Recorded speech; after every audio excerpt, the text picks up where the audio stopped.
ನಮಸ್ಕಾರ. ನನ್ನ ಹೆಸರು ಆಯಿಷಾ ರಜೀಸಾಬ್ ಮದಾಫ್. ನಾನು 10ನೇ ತರಗತಿಯಲ್ಲಿ ವ್ಯಾಸಂಗ ಮಾಡುತ್ತಿದ್ದು, ಎಂದಿನಂತೆ ಇಲ್ಲಿವರೆಗೂ ನಮ್ಮ ಶಾಲೆಯಲ್ಲಿ ಸಚೇತನ ಕಾರ್ಯಕ್ರಮ ನಡೆಯುತ್ತಿದೆ. ಇಂದಿನ ಸಚೇತನ ಕಾರ್ಯಕ್ರಮ ಪೊಲೀಸ್ ಸುವ್ಯವಸ್ಥೆ. ಪೊಲೀಸ್ ಅಂದರೆ ಕಾನೂನು ಸುವ್ಯವಸ್ಥೆಯನ್ನು ಕಾಪಾಡುವ ಸರ್ಕಾರ ಪೊಲೀಸ್ ಎನ್ನುವರು. ಪೊಲೀಸ್ ಜಾರಿಗೆ ತಂದವರು ಲಾರ್ಡ್ ಕಾರ್ನ್ವಾಲಿಸ್. ಇವರು 1861ರಲ್ಲಿ ಪೊಲೀಸ್ ಎಂಬ ಕಾಯ್ದೆಯನ್ನು ಜಾರಿಗೆ ತಂದರು. ಮೊದಲಿಗೆ SP ಎಂಬ ಹೊಸ ಹುದ್ದೆಯನ್ನು ಸೃಷ್ಟಿಸಿದರು.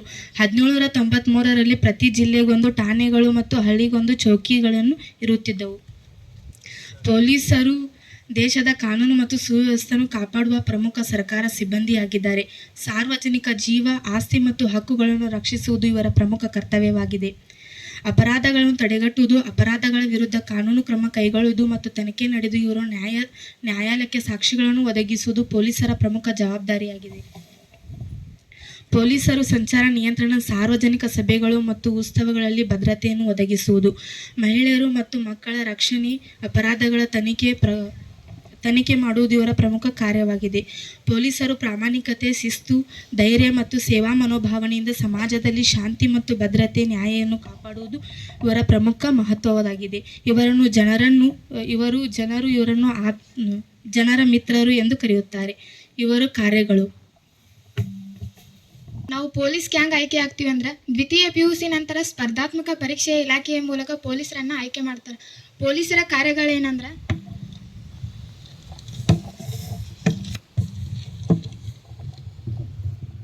ಕಾನೂನು ಮತ್ತು ಸುವ್ಯವಸ್ಥೆಯನ್ನು ಕಾಪಾಡುವುದು, ಅಪರಾಧಗಳನ್ನು ತಡೆಗಟ್ಟುವುದು, ಅಪರಾಧಗಳನ್ನು ತನಿಖೆ ಮಾಡಿ ಆರೋಪಿಗಳನ್ನು ಬಂಧಿಸುವುದು, ಸಾರ್ವಜನಿಕರ ಜೀವ ಮತ್ತು ಆಸ್ತಿಯನ್ನು ರಕ್ಷಿಸುವುದು, ಸಂಚಾರ ವಿನಿಮಯಗಳನ್ನು ಜಾರಿಗೊಳಿಸಿ ಸಂಚಾರವನ್ನು ನಿಯಂತ್ರಿಸುವುದು, ತುರ್ತು ಪರಿಸ್ಥಿತಿಗಳು ಮತ್ತು ಪ್ರಕೃತಿ ವಿಕೋಪಗಳಲ್ಲಿ ಸಾರ್ವಜನಿಕರಿಗೆ ನೆರವು ನೀಡುವುದು, ಸಾರ್ವಜನಿಕ ಶಾಂತಿ ಮತ್ತು ಭದ್ರತೆಯನ್ನು ಕಾಪಾಡುವುದು, ಸರ್ಕಾರದ ಕಾನೂನುಗಳನ್ನು ಜಾರಿಗೊಳಿಸುವುದು, ಕಾಣೆಯಾದ ವ್ಯಕ್ತಿಗಳನ್ನು ಹುಡುಕಲು ಸಹಾಯ ಮಾಡುವುದು, ಸಾರ್ವಜನಿಕರಿಗೆ ಸಭೆಗಳು, ಹಬ್ಬಗಳು ಮತ್ತು ಮೆರವಣಿಗೆಗಳಲ್ಲಿ ಭದ್ರತೆ ಒದಗಿಸುವುದು, ವಿಪತ್ತು, ಅಪಘಾತ ಮತ್ತು ಪ್ರಕೃತಿ ವಿಕೋಪಗಳ ಸಮಯದಲ್ಲಿ ರಕ್ಷಣಾ ಕಾರ್ಯದಲ್ಲಿ ಭಾಗವಹಿಸುವುದು, ಸೈಬರ್ ಅಪರಾಧಗಳ ವಿರುದ್ಧ ಕ್ರಮ ಕೈಗೊಳ್ಳುವುದು, ಸಾಮಾಜಿಕ ಶಾಂತಿ ಮತ್ತು ಸಾಮರಸ್ಯ ಕಾಪಾಡುವುದು, ಕಾನೂನು ಅರಿವು ಮೂಡಿಸುವುದು ಹಾಗೂ ಸಾರ್ವಜನಿಕರಲ್ಲಿ ಜಾಗೃತಿ ಮೂಡಿಸುವುದು, ನ್ಯಾಯಾಲಯದ ಆದೇಶಗಳನ್ನು ಜಾರಿಗೊಳಿಸುವುದು, ಸಾಕ್ಷ್ಯಗಳನ್ನು ಸಂಗ್ರಹಿಸಿ ತನಿಖೆ ಪೂರ್ಣಗೊಳಿಸುವುದು ಇವೆಲ್ಲವೂ ಪೊಲೀಸರ ಪ್ರಮುಖ ಕಾರ್ಯಗಳಾಗಿವೆ. ಎಲ್ಲಿ ಹೋದ್ರು ಪೊಲೀಸ್ ಅಂದ್ರೆ ಏನ ತಿಳ್ಕೊಂಡಿರ್ವಿ, ಇಂಥ ಡ್ರೆಸ್ ಹಾಕೊಂಡ್ರೆ ಇವ್ರನ್ನ ಪೊಲೀಸ್ ಅಂತ ಕರಿತೀವಿ. ಇವ್ರು ಪೊಲೀಸ್ ಅಂತ ಕರಿಬಾರ್ದು. ಇವ್ರಿಗೆ ಒಂದೊಂದು ಹುದ್ದೆ ಇರ್ತಾವೆ. ಈ ಹುದ್ದೆ ಹಂಗೆ ಇವ್ರನ್ನ ಹೆಂಗೆ ಕರಿಬೋದಂದ್ರೆ, ಅವರ ಭುಜದಲ್ಲಿ ಮೇರುವ ಶ್ರೇಣಿಗಳಿಂದ ನಾವೇ ಇರೋ ಹುದ್ದೆ ಅಂತ ಹೇಳಿ ಕಂಡುಹಿಡಿಬಹುದು. ಮೊದಲಿಗೆ ಕಾನ್ಸ್ಟೇಬಲ್. ಇವರ ಭುಜಗಳು ಸರಳವಾಗಿರ್ತಾವೆ.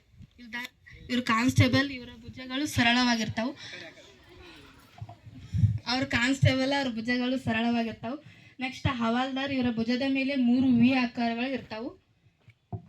Next SI. ಭುಜದ ಮೇಲೆ 2 ನಕ್ಷತ್ರ ಮತ್ತು ಕೆಂಪು ನೀಲಿ ಬಟ್ಟೆ ಇರುತ್ತದೆ. ಇವರು ತನಿಖೆಯನ್ನು ನಡೆಸ್ತಾರೆ. ಕೆಲವು ವರ್ಷದ ನಂತರ ಇನ್ಸ್ಪೆಕ್ಟರ್ ಆಗ್ತಾರೆ. ಇನ್ಸ್ಪೆಕ್ಟರ್ 3 ನಕ್ಷತ್ರವನ್ನು ಹೊಂದಿರುತ್ತಾರೆ. SHO ಎಂಬ ಠಾಣೆಯನ್ನು ಇವರ ಮುನ್ನಡೆಸ್ಕೊಂಡು ಹೋಗ್ತಾರೆ. ಇಕ್ಕಟ್ಟ DSP. ಭುಜದ ಮೇಲೆ 3 ನಕ್ಷತ್ರ. ಇಕ್ಕಟ್ಟ SP. ಇವರ ಭುಜದ ಮೇಲೆ ಅಶೋಕ ಲಾಂಛನ ಮತ್ತು 1 ನಕ್ಷತ್ರ. ಕೊನೆಯಲ್ಲಿ ISP ಎಂದು ಬ್ಯಾಟ್ನಲ್ಲಿ ಇರುತ್ತದೆ. ಇವರು ಒಂದು ಸ್ಟಾರ್ನೊಂದಿಗೆ ಸಹಾಯಕ SP ಆಗಿ ಸೇವೆ ಸಲ್ಲಿಸ್ತಾರೆ. ಕೆಲವು ವರ್ಷದೊಂದಿಗೆ ಅಶೋಕ ಲಾಂಛನದೊಂದಿಗೆ ಅಡಿಷನಲ್ SP ಆಗಿ ಕಾರ್ಯನಿರ್ವಹಿಸ್ತಾರೆ. ಅನಂತರ SP ಆಗಿ ಅಶೋಕ ಲಾಂಛನ ಮತ್ತು ನಕ್ಷತ್ರದೊಂದಿಗೆ ಜಿಲ್ಲೆಯ ಕಾನೂನು ವ್ಯವಸ್ಥೆಯನ್ನು ನೋಡಿಕೊಳ್ಳುತ್ತಾರೆ. ಮುಂದೆ ಅಶೋಕ ಲಾಂಛನ 3 ನಕ್ಷತ್ರಗಳು ಇರ್ತಾವೆ. ಮುಂದೆ IG ಅತ್ಯಂತ ಶಕ್ತಿಶಾಲಿಯಾದ ಹುದ್ದೆಯಾಗಿದೆ. DGP ಅಶೋಕ ಲಾಂಛನವಿದ್ದು ರಾಜ್ಯದ ಪೊಲೀಸ್ ಕಾನೂನುಗಳನ್ನು ಇವರು ಮುನ್ನಡೆಸ್ಕೊಂಡು ಹೋಗ್ತಾರೆ. ನಾವು ಪೊಲೀಸ್ ನಾವು ಆದ್ಕೂಲೆ ನಮ್ಗೆ ಗನ್ನ, ಈ ಥರ ಬೈಕ ಮತ್ತು ಇದನ್ನ ಕೊಡ್ತಾರೆ. ನೀವು ಎಲ್ಲ ಗನ್ ನೋಡಿದ್ರೆ ಹೆದರ್ತಿರ್ಬೋದು. ಗನ್ ನೋಡಿದ್ರೆ ಇವ್ರ ಕಡೆ ಗನ್ ಇರ್ತೈತಿ, ಯಾವಾಗ ಬೇಕಾದ್ರೆ ಇವ್ರ ಗನ್ನನ್ನು ಹಾಕ್ಬೋದಲ್ಲ ಅಂತ ನೀವು ಅನ್ಕೊಂತಿರ್ಬೋದು.